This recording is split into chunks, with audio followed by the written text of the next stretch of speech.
For this latest springtime round, the World Series by Renault 2011 planted stakes at the foot of the Chateau of Nürburgring, between the famous Nordschleife and the current circuit of Nürburgring. For the occasion of this fourth round of the season, the Renault Sport Days were included, as well as the traditional village destined for the entire family and spectacular track shows. In Germany, 50,000 people were thus able to take part in the first edition of the Renault Sport Day.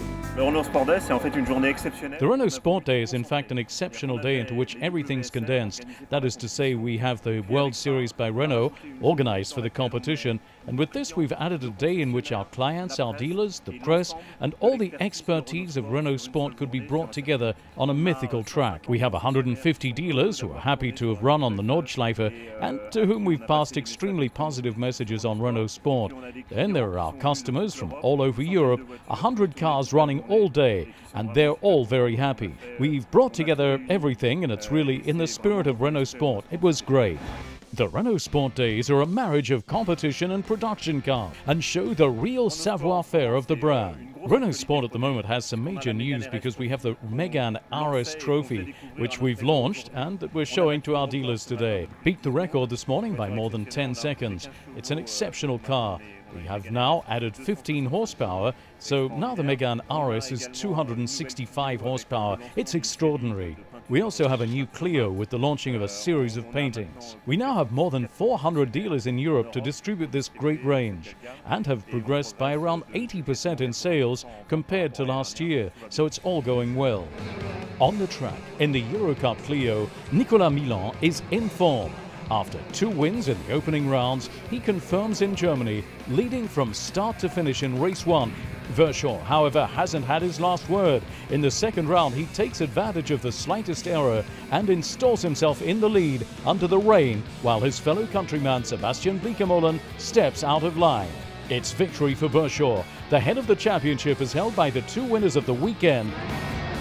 In the Eurocup Mégane Trophy, Stefano Comini is prancing in the lead.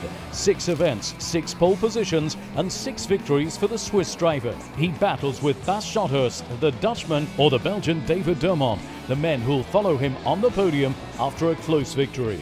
Comini imposes yet again. The Sunday, this time despite the fierce opposition of David Wilver, the French driver from the Lampec team took advantage of the humidity to make life difficult for the championship leader. However, there was no upset and the contender took second ahead of the Italian Niccolò Naglio. Of course, Comini is easily leading the championship with twice the number of points as his teammate in second place. In the Eurocup Formula Renault 2.0, for the first race, Robin Frins battles like a lion to offer Joseph Kaufmann Racing their first victory in the discipline.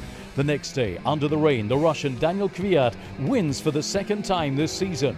But from the 2 events, it's Carlos Sainz Jr. who each time takes second place ahead of Norman Nato and Tim Hansen, scoring the most points for the weekend and reinforcing his lead on the championship table. In the Formula Renault 3.5 series, the Canadian Robert Wickens makes his mark with 2 pole positions. Not so fortunate, his teammate Jean-Éric Vergne finishes against the rails after a tangle with Alexander Rossi. There's an exceptional battle between Ricciardo and Wickens, who takes it. The Estonian Kevin Korius finishes third. The next day, Wickens takes another good start ahead of Brandon Hartley, Jean-Éric Vergne and Albert Costa.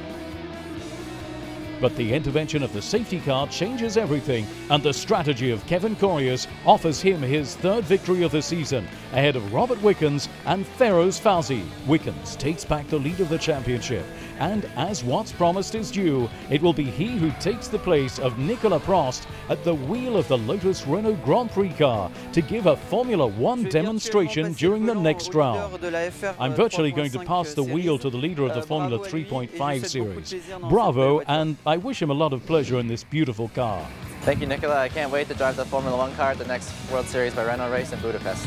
With this reward, the World Series by Renault confirms its vocation in training the future greats of Formula 1.